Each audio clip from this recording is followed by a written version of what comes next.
বাসি বিছানায় বসে যে ব্যক্তি প্রতিদিন এই ৩টি কথা বলে তাকে আর কখনো দুঃখের সম্মুখীন হতে হয় না।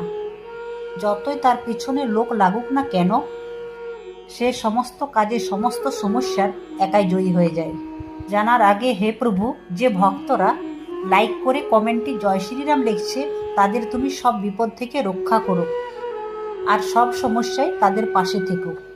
নাম্বার ১, সকালে ঘুম থেকে উঠে বিছানায় বসে আপনার পিতার নাম ৪ বার, আপনার মায়ের নাম ৩ বার এবং আপনার গুরুর নাম ৩ বার উচ্চারণ করুন। এতে করে সূর্য, চন্দ্র এবং বৃহস্পতি গ্রহ আপনার উপর খুবই প্রসন্ন থাকবে এবং আপনার জীবনে ও সংসারে সুখ, শান্তি, সমৃদ্ধি, অর্থ এবং মান সম্মান বজায় রাখবে।